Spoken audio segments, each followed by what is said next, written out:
Kings, queens, and in-betweens, welcome back to the City Boys podcast. As always, I am Jacob, still sitting out here in Portland, but more to come on that later on in the episode. I am joined this week by two of my best friends. We are going to discuss the heartbreaking slash riveting draw that took place up in New England this week. How are we doing this week, Ethan? It is another day in paradise. Once again, gentlemen, I am still hanging out here in the corner. The shed is coming along. We'll see. But I'm looking forward to talking about Kessler's return to New England and our battle against Tim Parker.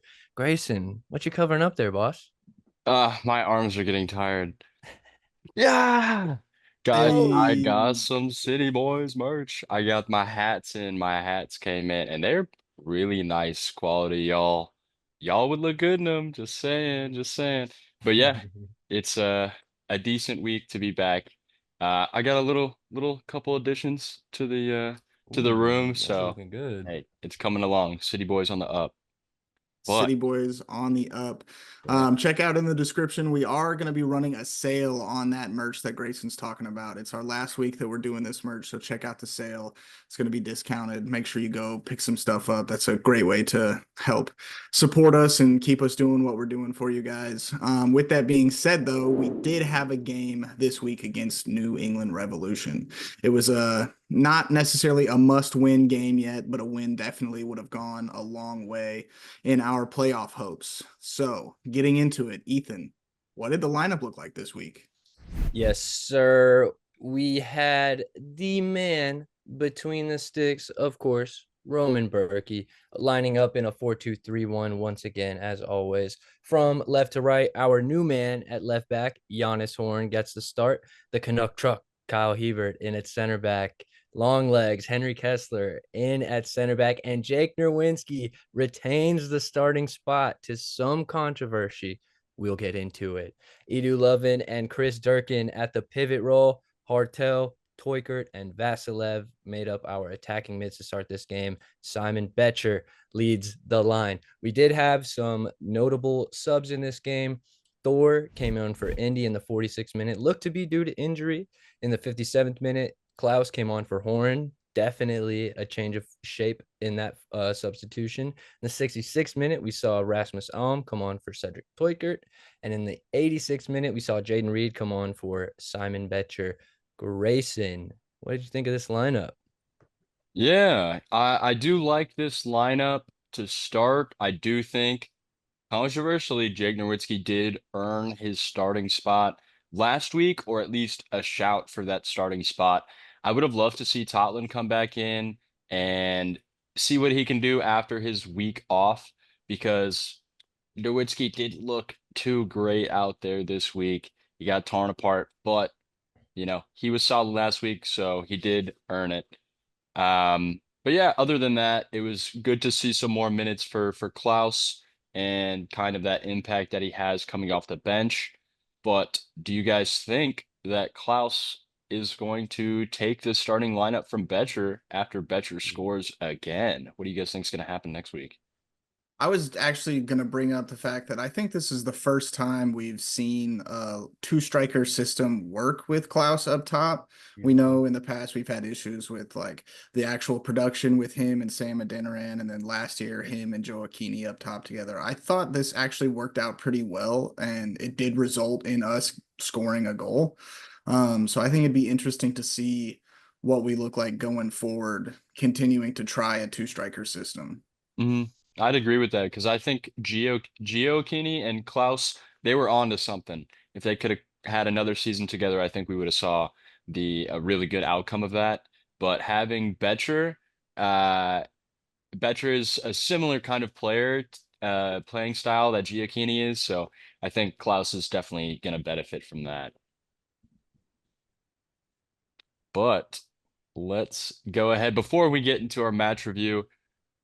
Let's take a look at the table. So, St. Louis City, with this draw, are sitting on 28 points, even with Sporting Kansas City, who also drew in their match this week. They had a pretty controversial match with a red card involved. It was crazy. But So with City on 28 points in 13th place, we are battling to get ahead into the ninth place spot, who's currently occupied by Minnesota, sitting on 36 points. So just about 8 points off. Yeah, we're just on the cusp. No, Yeah, go to ahead. me, it just makes this upcoming game against Minnesota all the more important. I don't want to break it down just yet, but I know we'll talk about it. Let's go ahead and get into the match breakdown. So the whistle blows, and St. Louis starts off the game with a great run of play that very well could have ended up with a goal.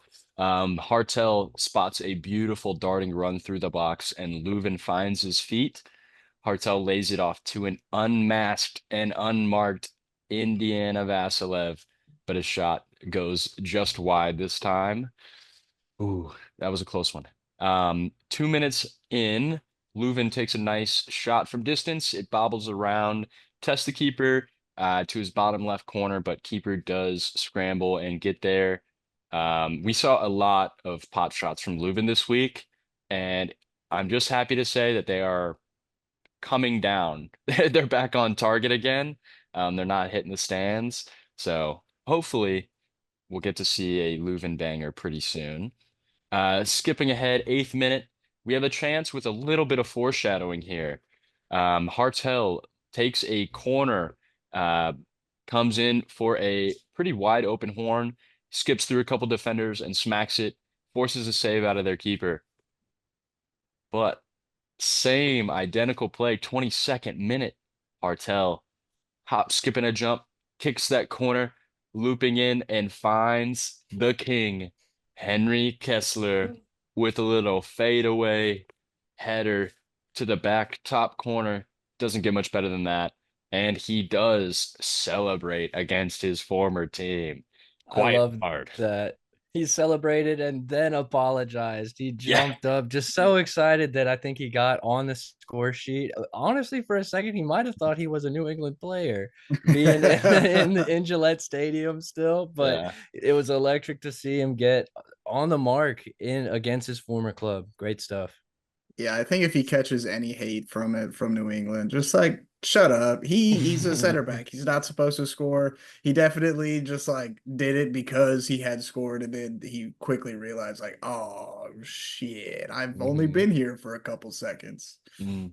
Yeah, I think it was exactly 1 month after getting the transfer, scores against his former side. So honestly, as a St. Louis fan, it made me so happy to see him celebrate. Come on, get after it. All right, skipping back into the game, 24th minute. The Revolution's Peyton Miller skips past Leuven and Hartel and Durkin in what would be a reoccurring issue throughout the match. He gets a pretty poor shot away, but this chance definitely opened up the Revolution's toolbox. 27th minute, Nowitzki gets caught in no man's land, leaving Kessler 1v1 with Langoni. Kessler slips on that ass, TroTurf. Just get some grass. Get some grass. Um, Leaves Langoni in on goal 1v1. Hebert has a man on his back, so he doesn't know to whether mark the pass or cut off the man. So Langoni gets a one-on-one in on Berkey, slots it in between his legs. Bad looks, bad looks. 1-1. 29th minute, Durkin and Tuchert force a turnover off Carl's Gill in the midfield, and Tuchert drives forward towards the box. It's a 3v2, and Tuchert takes the shot himself. Pretty simple save in the end, but possibly could have been something there. But that's it for me. Moving on to the second 30 minutes of the match. I will pick it up basically right where you left off, Grayson. In the 33rd minute, once again, Toykert picks it up. This time, though, he's keeping the ball in play. The ball looked like it was going to harmlessly roll out for a goal kick. Love to see him kind of buying into that St. Louis City identity, high up the field, taking advantage of a loose ball. He serves it in, finds Leuven all the way on the other side of the top box, and Leuven strikes it first time beautifully. Grayson, like you said, a lot of loving pot shots. I'm loving it. I'm loving to see it. The shot does get blocked, however, and it remains 1-1. In the 38th minute, Will Sands is going to get up the line, up that left side on Jake Nowinski's side, and serves a very dangerous cross to their striker or attacking mid, Barrero. And he just doesn't quite get good enough contact on it, and it hits the outside of the post, thankfully. Game stays level. Not for too much longer, though. In the 39th minute, their main man, Carlos Gil, would pick it up on the top of the box and just take kind of like a puttering shot.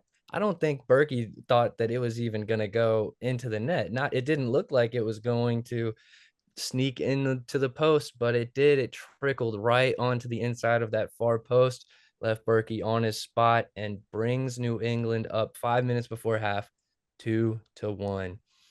That would go into halftime at that score, but New England would be coming out on the front foot in this second half. We pick it up in the 53rd minute when Langoni, their $7 million man, a very impactful signing for the Revolution, makes Berkey spill his beans, but thankfully Berkey recovers. It's a bit uncharacteristic of Berkey, but we have seen it a few times this season. And my last moment in the 57th minute, Hartel will pick it up off some very great Klaus physical play. How much have we missed this up top? Seeing Klaus just pick up the ball near the top of the box in a dangerous position, lays it off for Hartel, who takes a great shot, just a heat-seeking missile toward that corner, but Ivicic makes an unbelievable save, and it's typical. He played great on the night. Once again, another fantastic goalkeeping performance against St. Louis City, but the game's not over. Jacob, finish it off for us. Yeah, it's an exciting final 30, and here we go. We jump to the 62nd minute where we've got 6 players in their box and they have 6 players defending us. So typically I would take us in that situation, but unfortunately that's not what happened. The ball gets to Edu, who plays it to Seti, who plays it to Artel, who then plays Edu through in behind the New England left back. Edu plays an immediate cross, like one-touch cross / shot that just so happened to be right at the New England Revolution's keeper, who is able to parry it away and knock it out for a corner kick. We jump to the 67th minute where Hartel is driving forward and plays a square ball to Klaus, who lays it off to Edu. And again, another pot shot from Edu, about 30 yards out. He does, however, force a diving save out of the Revolution goalkeeper, but honestly, this is something that I've been seeing far too often with our players. When we're getting frustrated that our buildup isn't paying off with a goal, and especially when we're down a goal like we are, a lot of times we don't trust our own process of building forward and wearing out the other team through possession. We just start ripping shots and immediately giving the ball away to the other team to put us back on the back foot.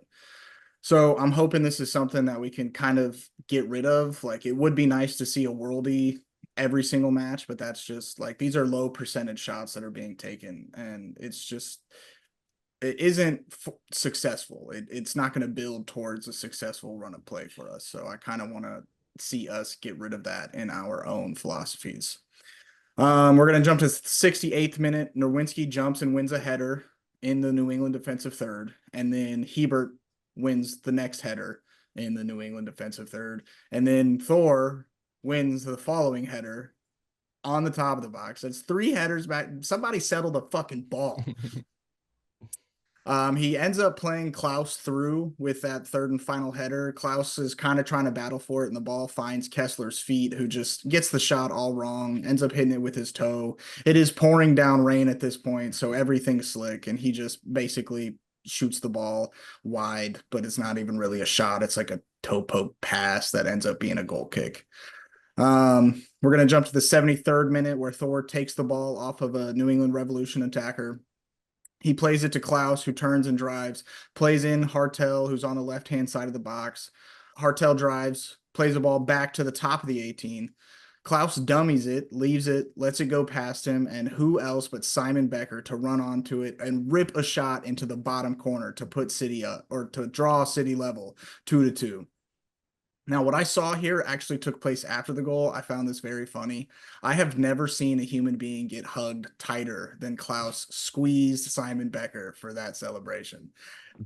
Made me a little bit jealous, I'm not going to lie. But this goal does add to the small point I made earlier, where when we trust our buildup and we're not ripping shots from distance, we can score goals. I know Ethan was with a bunch of the fans watching this game. What was the atmosphere like after we had drawn that game level?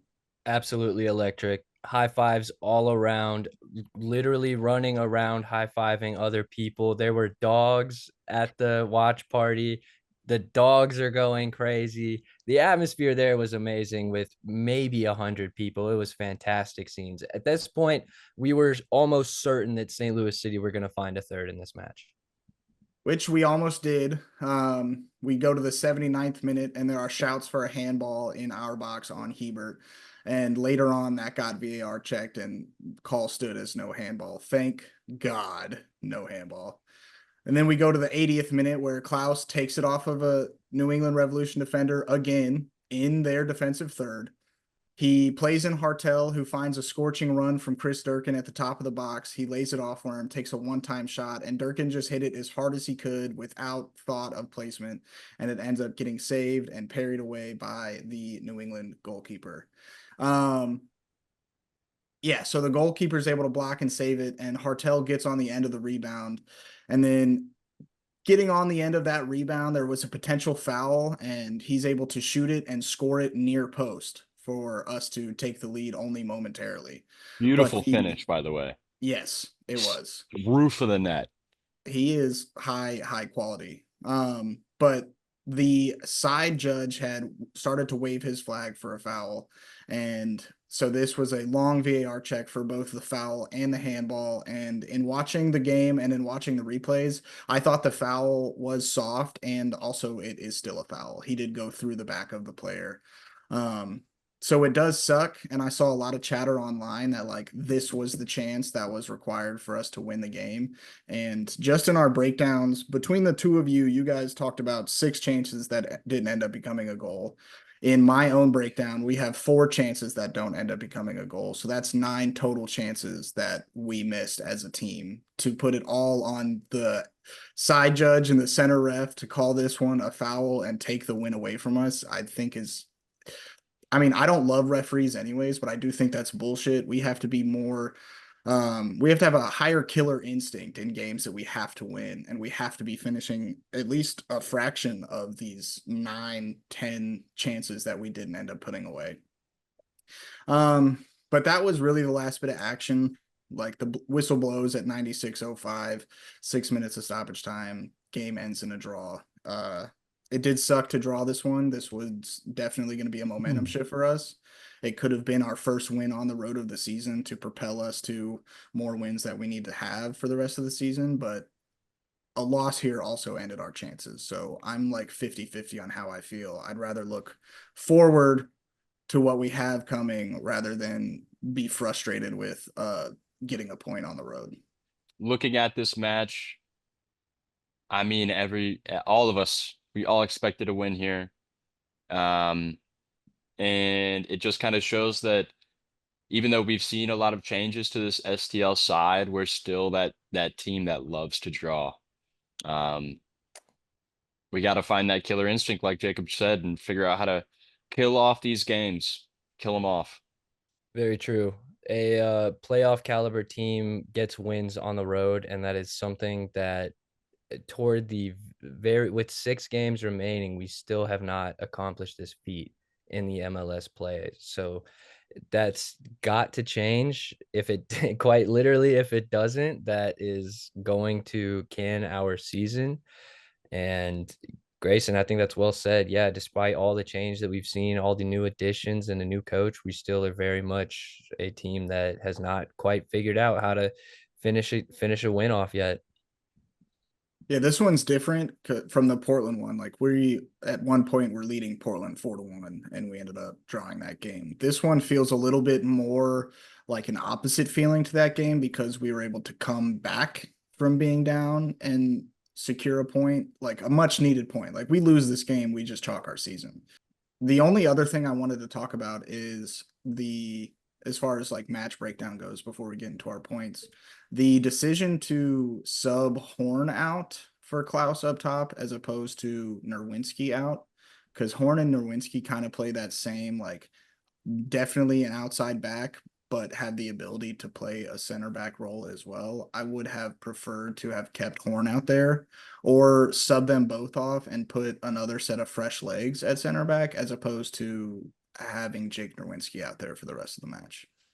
Yeah, I definitely have to agree with you there. I know Horn is still fighting to get back to full 90 minutes shape, but yeah, I definitely think we could have used Reed coming onto the field earlier or yeah, having a Like center. Yarrow come Yeah, in. Yara would have been a great sub. I agree. Just any kind of relief for Nowinski on that right side would have been nice. Yeah. Also tough to put this game like on his shoulders as well, as Yeah. far as like it's all his fault. Like granted, No, it's not.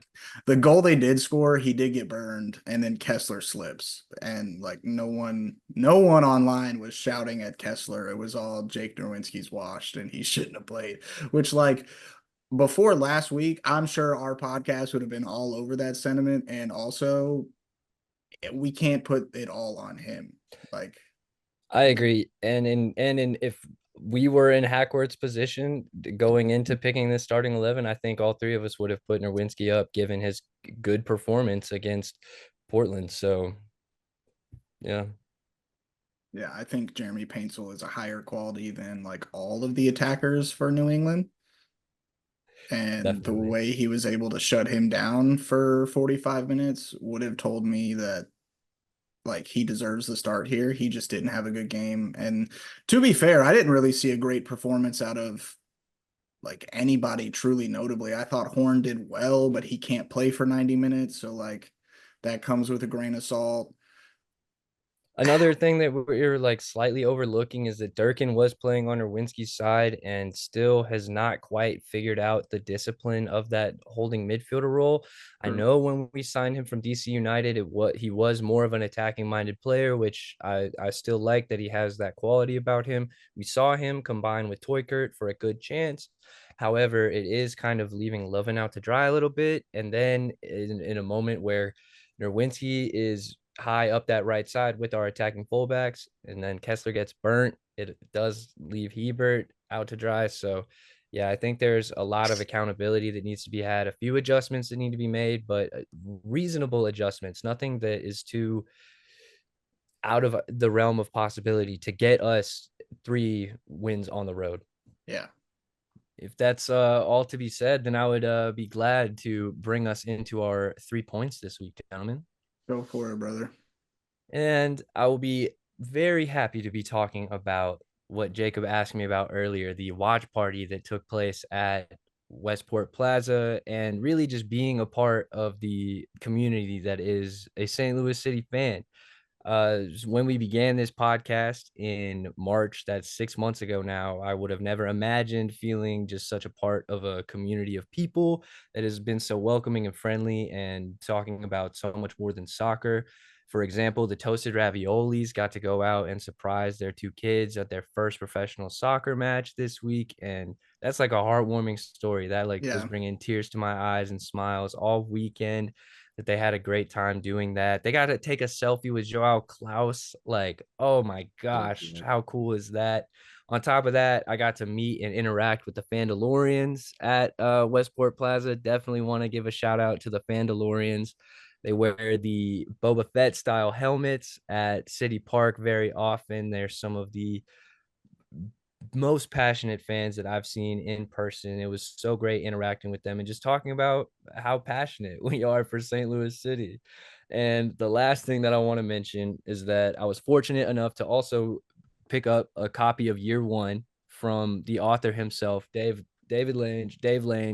I got to meet him and his wife there, and that was just such a great experience. They're just such knowledgeable gentlemen, and this book is incredible.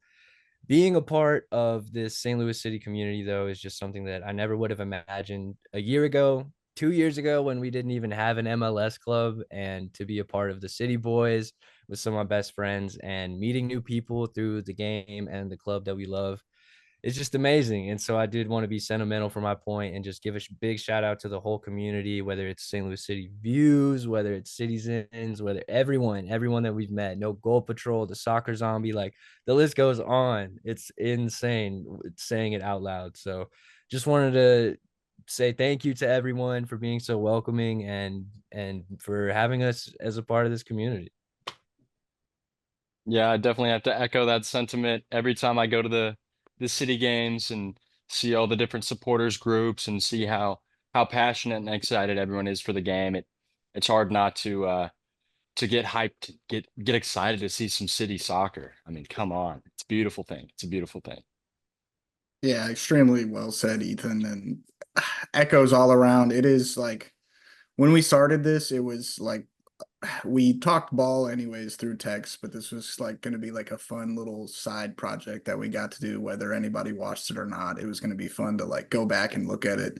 And now we are fortunate enough to find ourselves in a position where like people do listen and like share the amount of passion that we've got for the team in their own ways. And through DMs on social media and meeting a couple people in person that I was able to meet out here, like it is really cool. I don't know of any other community that I've ever been a part of that has ever felt like this. So keep it coming and definitely don't be quiet now that the season's coming to a close. Stay loud and proud. Man, it's great. None of us live in St. Louis right now. It's insane to like feel like such a part of this community, and none of it is based on proximity. So just amazing. I just want to thank everyone for the support. If you've ever listened, just thank you. Thank you for being here. But enough sentiment, more ball. Who's up next? All right, y'all. Back to the game. Back to your regularly scheduled program. So, my point for this week is pretty short, but it's not very sweet. Kind of echoes what Ethan was just mentioning before, sharing all the love. He was kind of harping on Chris Durkin's discipline and that sort of thing.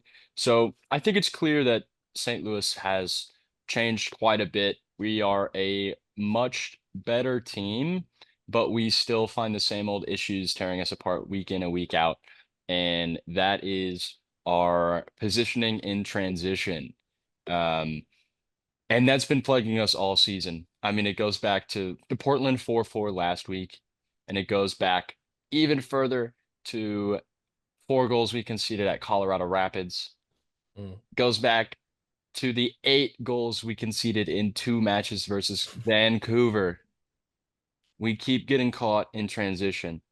And I'm not going to put it all on Chris Durkin here, but when you do have a center defensive midfielder who's supposed to be holding his position, pressing really high with Leuven, then a lot of the time when the ball does squeak through, it leaves a 5v4, or depending on if our wingbacks are also pressed up at the moment, 5v3 or 4v3, which we've seen happen quite a few times, often ending in a goal for the opposition.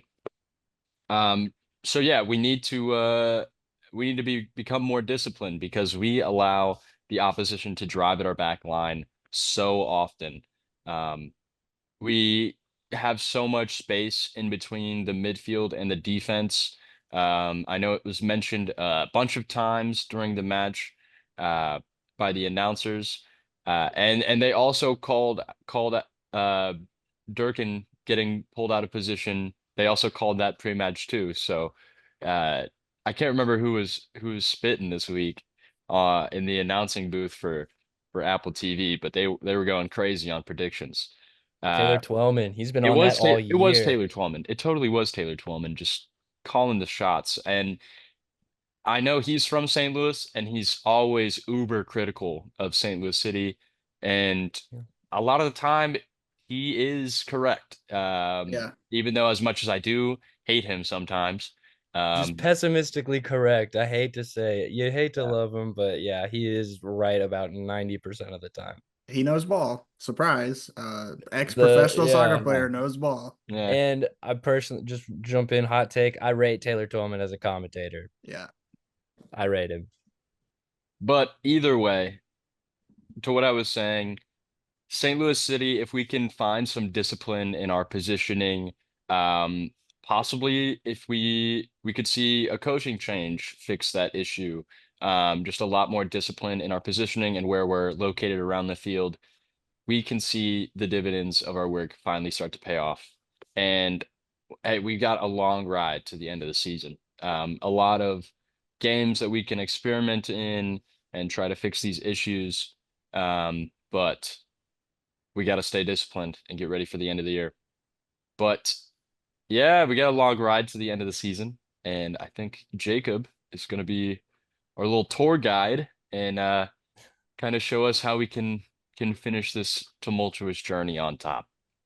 Before everybody hops on my double-decker bus, I do want to take a step back into your point. I think this is like a really good teaching point for young center defensive mids who could be listening, or if, they end up finding this video. Like, I played CDM for a long time, and the main point of your job is you are cover for everybody back there. The only thing standing between you and a treacherous counterattack is you yourself. So when any of the other sides of the fullbacks bomb forward, it's on you to cover over there. You don't have to slot directly in at the outside back roll, but you definitely shade over to that side. And if it looks like the counterattack's going to be coming from over there, you just put in a challenge. Try to make it clean, but if it isn't, it's not your job to be clean. It's your job to stop the counterattack. I also think, on another note, that it's super interesting listening to the Edu Lovin interview that took place on the what is their Ball podcast watching? called? Yeah, on the ball watching podcast, that a reason he likes Hack so much as a coach is because his role is clearly defined under Hackworth. Hackworth gives him a lot of freedom and allows him to play the 8 role, basically going forward and coming back. And I find that especially interesting because with Durkin's play, it doesn't feel like he understands that he has to stay back. Like, he does like want to get forward, but his job is also to stop those counterattacks. So I wonder if there's just like a miscommunication between the two, or if Durkin just like forgets and says fuck it and goes forward. Because yeah, Honestly, he does yeah, play like an like, 8. He plays like an 8 very Yeah. well. A lot. yeah, and Durkin's all the running that he does kind of seems to me like he just has the tenacious quality to want to run all over the field. And he's made that clear when he arrived at the club. He told Edu, I'm gonna make your life easier on the field. That's what he wants his role to be on the pitch. I just think it needs to be a little further back on the field. Make Just everyone's lives a little bit easier. Yeah. I mean, that's his job. But now we can hop on the tour bus.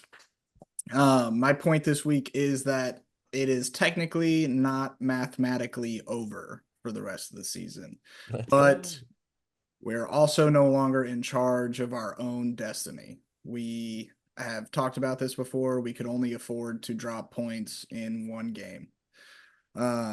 And now we have drawn twice, so we can't draw anymore. We can't lose anymore. We actually have to win all 6 in order to still have a chance.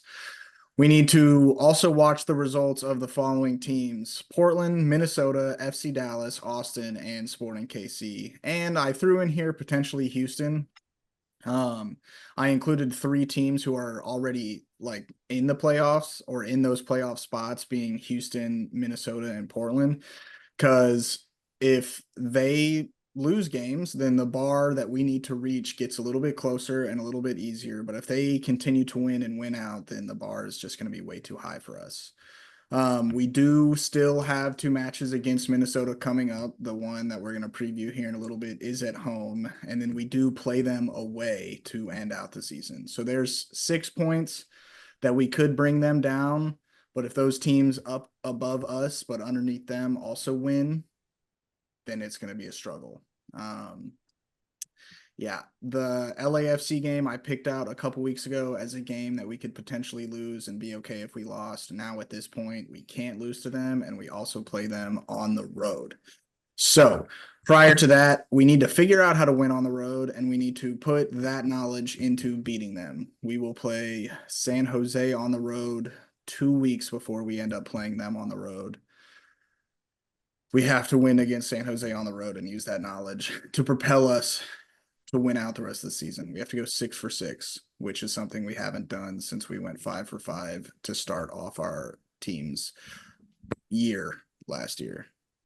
There have been 2 teams this season, and I know this because of Tom Timmerman, the St. Louis City reporter. There have been 2 teams who have put together a 6-game win streak this year. It's Cincinnati and one of our opponents, LAFC. So is it possible? Yes. Is it unlikely? Also, yes. Do I care? Hell no. We're going to go 6 for 6 is how I'm feeling right now. And those are also 2 clubs that we would like to be in similar conversation with as elite status. LAFC are an elite team. I think they're second in the West right now. And Cincinnati are a really good side as well. Like they currently have Joe Aquini on their roster on loan from Como 1907. They would have clinched if we would have beat New England. So that is an elite team challenging for the supporter shield and definitely where St. Louis City envisioned themselves to be this year. Yeah. Not impossible, but not as easy as it was 3 matches ago. So yeah, with that, do you guys want to get into Grayson's love child of a segment? Oh yeah. I don't want to take the intro to it from you. It's my baby. Ladies and gentlemen, we're back with another round of Kid Clash. Ding ding ding ding ding. I need to Ding, get ding. I need to get a bell. I think that'd be sick. Yeah. Enough on that. Ladies and gentlemen, we are rating some St. Louis City Confluence kits, of course, our famous white away kit, versus New England Revolution's home kit, which I actually think looked pretty damn good. I do like it. And hey, Tim Parker can rock it. He looks good in it. Oh. I know it's sad, but he does look pretty good in it. Okay. Ethan. Ginger supporting gingers, I guess. Hey, I have to. I have to. Yeah, I'm not gonna lie though, I'm kind of with you on this. I do like this kit. The Tea Party kit is first of all a very cool name. This is a tasteful red, white, and blue kit. I like the vertical, like not quite stripes, but like Pinstripes. pattern. Little pinstripes. Yeah, I don't know. I liked it. For me, a 7.8 for the New England Revolution. Actually, because the Tea Party was in 1776, a 7.6. Okay. um we didn't win, so I get to be harsh. I think this kit's pretty basic. You can do a lot with red, white, and blue. The U.S. men's national team has in the past. Not currently. The current we can get into that in a different episode. But this just is basic to me. Yes, it is your home kit. It's supposed to be like semi-basic, but also take notes from STL. Our home kit's not at all basic. Yeah, exactly. Yeah, so I rate this just a flat 5.5. It's not too great. It's not too shabby. Okay. Okay. I've already said I do dig this kit. And yeah, looking at it now, those are definitely not pinstripes. Those are like waves, like dotted waves on there. But I think they're sick. I think this is a very good looking kit. Um, I'm usually not a fan of having like big bars on shoulders, like how their shoulder on their kits are red, very drastically different from the base kits. I'm usually not a fan. I do like it when like the early 2000s Arsenal kits did it with like the red block and the white sleeves. I like those. I do like this though. I do like this. I'm gonna give it a 7.9, almost an 8, but um I'll give it, yeah, 7.9 on this guy. And the Confluence kit gets a perfect 10. I fucking love that. Yeah. Yeah, that's So so sexy. gorgeous. It never misses. Yep, yep. So that'll round out Kit Clash for this week. Let's go ahead and kick it off into our preview. I think Jacob has quite a lot to say about our next matchup. They can be the deciding factor if it's a lot or not. But yeah, like we talked about, we play Minnesota this week on Saturday at home. Currently, Minnesota are in the 9th and final playoff spot in the Western Conference. They are 10, 6, and 11 through 27 matches with a total of 36 points. We have played 28 matches, so just be on the lookout. It is our first match against them this season, and it is crucial for us to win. Their last match by the time they play us will have taken place a whole 2 weeks ago. So on Saturday, 2 weeks ago from Saturday. Right now it's only a week and a half from Saturday. Anyways. They played San Jose and they beat them 2-1 in like a barely beat them fashion. So it doesn't really feel like they're flying high like past teams that have come up against San Jose where they just get the crap knocked out of them. San Jose speaking. They did prior to that in the restart to the league, barely lost to Seattle 3-2. I think they had the lead twice in that match, and Seattle was able to come back both times to win that game. So if we catch a team anywhere between those two performances, it's gonna be a game. I think they're pretty decent. I rate them as a team, and I think that their record accurately reflects their whatchamacallit, their ability or whatever word I'm looking for right now. They have some minor names that I'm gonna leave for our two experts to try to pronounce, but they've also got some guys like Dane St. Clair's their goalkeeper, who, if you've ever watched a Minnesota game, you'll be able to pick him out just off of his hair. He's got some sick flow. And then Timu Puki, who came over from England, who played in the championship and then played 2 seasons in the Premier League. He is one of their options at forward. He doesn't feel like their main man anymore, just based off of games played and the amount of goals he scored this season. I do think it's interesting, though. They play a 5-3-2 formation, which I think is going to give us a lot of space in the midfield for us to be dangerous and hold the ball.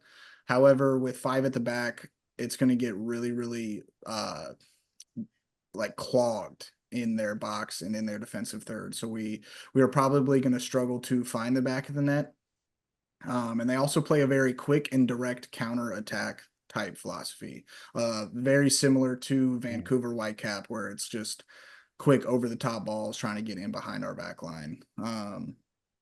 Anyways, this is a must win of 6 must win games, so I expect us to come out hot. We're also going to be at home with the city crowd backing them.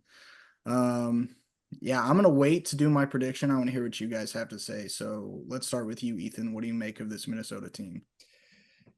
I think it's really well said that their position in the table and their points reflects their quality this season. That's the They word I was are looking for. just Thank a you. very like bubble like kind of team, not the best, not performing, not as great as Vancouver or Seattle even. So definitely a team that is beatable, and St. Louis City should do some work against at home. Fat Mob specifically notes Bongo Kule Halongwane for the Minnesota Loons. He leads their team in shots on target per match with 1.5. I'll tip my cap to Mr. Bongo Kule. Yeah, and I would kind of worry about St. Louis City defending, especially getting caught out in transition. And after hearing that they play like the Vancouver Whitecaps, or perhaps maybe like an FC Dallas team that is really quick in transition, I really hope that we have our fastest defenders in and our best ball strikers, including Hartl and Lovin and Toykert, leading the line to try and maneuver through that back five.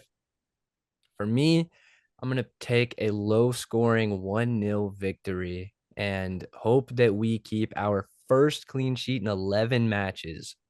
If our defense can get locked down on this run, I think that would help us quite a bit because we have some good attacking players.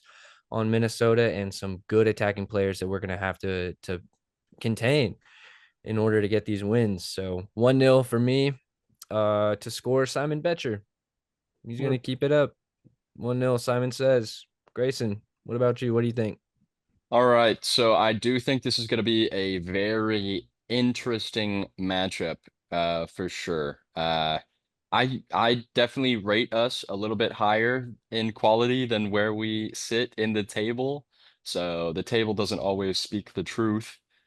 But I do think Minnesota does have a lot of quality, specifically Robin Lod, Finnish national, I think made the MLS All-Star team this year. He has 6 goals, 10 assists on the season. Fantastic player, fantastic playmaker. Definitely one to watch. And don't forget the late, not so great Anthony Marcanic has just completed his Oh, transfer to Minnesota United. I doubt we will see him, but maybe we will see him behind the bench, like sitting, not even on the bench. I think he'll be behind the bench in I regular clothes. Yeah, I think he's actually catching minutes for their Yeah. MLS Next Pro team right now. So I think he'll be at the game. He'll watch, yeah. secretly rooting for a St. Louis dub for sure. But I think we are gonna get a 2-1 win over here. And I don't think our defense has been good enough to keep a clean sheet. I wish I could keep grinding on that hope that we'll keep a clean sheet, but I don't think it'll happen. It'll be 2-1. And for goals this week, I think the much awaited João Klaus return to the score sheet will be the talk of the town. Um, the NFL just kicked off this week, and the lifelong saying of defense wins championships comes from the NFL. So I'm gonna hear you, Ethan, and I'm gonna agree. In order for us to be successful in these next 6 games and then successful in the playoffs, if we make it, we're gonna have to have lockdown defense. So I'm also going to go for a clean sheet. I hope so. I also think this is time where we blow a team out. We haven't done that really yet this year. And Okay. what better way to start out a must-win run of 6 games than to win this game? We'll go 4-0, just a good old-fashioned ass beating. With that, Edu from a set piece, wherever that takes place, and also, I think Marcel Hartel from Run of Play is going to catch a goal. Early locks for MVP next season. Mark my words. yeah, you Noted. you did call that. So, He's looking good. Well, fingers crossed that one of our predictions will come true next week and STL return to winning ways, because that would be a massive delight. yeah. But I think that goes ahead and wraps up our episode. But before, I think I have a couple little grab bag notes here. Let's see. I did want to shout out Michael Wenzel's banger of a goal Woo! for City 2. I think Rocket. made it 3-1. So it wasn't the winner, but what a strike. And all you gotta say is from every clip I've seen from City 2, there's so little pressure when you're driving at the defense. Like none of their defenders step up to mark him. Granted, he is a center back, but hey, it was pretty wild. Pretty wild. Another note on that City 2 game, Grayson, Jose Kahima featured at Outside back. right back. Yeah. Not the Hmm. first time either. So I think that there's some potential experimentation going on with Mr. Jose. I don't hate it. I think personally, my personal feelings are that his one-on-one defending is not quite at MLS level just yet, but I think it's really great that we can develop him at this position while the center attacking mid role specifically is filled at St. Yeah. Louis City. And probably more as in like attacking wingback type mentality. Just get him good enough that he can not lose us a game at outside back, but really use his 1v1 attacking ability, because I Yeah. do think that's MLS caliber. We have seen him do up some people, one of those people being Lionel Messi at one point in this season. So yeah, those are fun grab bags though. One last, I mean, if you guys have seen it, Coach of the Revolution had a lot to say post-match. He will definitely be catching a fine. After coming for the head ref and for Don Garber as well, just catching strays. In that rant, he felt as if the ref dropped the game for them after that handball call or no handball call, um, followed by St. Louis's equalizer that he was complaining about. He said his player. So basically, what had happened was New England Revolution was a man down because their player Took uh, too long to sub, yeah. took too long to leave the field. It is exactly a minute and 14 seconds. You have a minute to get off the field, which is more than enough time to leave the field. Um, 14 seconds over a minute, brother, don't be complaining about that. Like it's the rule. If you're, he said the ref needs to use his discretion when enforcing these rules. So quit bitching. Your team got scored on. Tell your guys to move faster, quit wasting time. This is exactly why this is what MLS is doing to combat time wasting. And clearly it works. So moving Sub faster. some faster. Yeah. But yeah, Uh, that's all my grab I bag. had I had some grab bag What you got? stuff because I thought it was really cool that Taylor Twellman's foundation did the concussion awareness uh pledge that they did, and with him being from St. Louis and playing for the Revolution, I just thought that that was a really cool. The city that raised me versus the city that made me. I would definitely recommend checking that out if you like Taylor Twellman. I do, so I thought it was really good.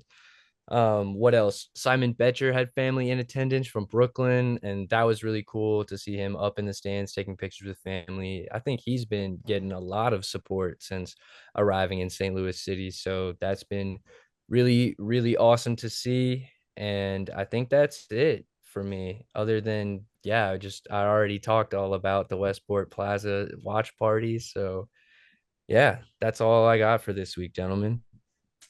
Cool. Well, I'm gonna hit the outro unless we have anything else to add. Yeah, like I said, link in the description for our discounted merchandise. We have 1 week left of that stuff. You can get hats, hoodies, shirts. Shirts were featured in the last week's episode with Grayson's family just showing up out of nowhere. That was super cool. That hat, as well as like 15 other iterations of that hat, I kind of went off in designing those. There was a ton of them. Yeah, I had a hard time honestly deciding which one to get because you can customize the color of the hat, you can customize the color of the patch. So I got the white hat with the pink patch. I also got the pink hat with the black patch. There's a ton of different combinations you can do on every item in that store, so feel free to look around. It's just like I felt like being a kid making my Nike shoes during school again. That's fire. Show us love. With that, be on the lookout for other merch dropping here in about a month-ish. We're gonna do some fun little stuff going on. But yeah, if you're watching on YouTube, make sure you like, subscribe, and comment what your goal line predictions are for this weekend's game and your goal score predictions. And if you're listening on Spotify, make sure you follow and rate 5 stars. And socials linked in the description, merch linked in the description, yada yada. Most importantly, don't forget to tell your mother you love her. Peace. SGO, SGO. Let's go.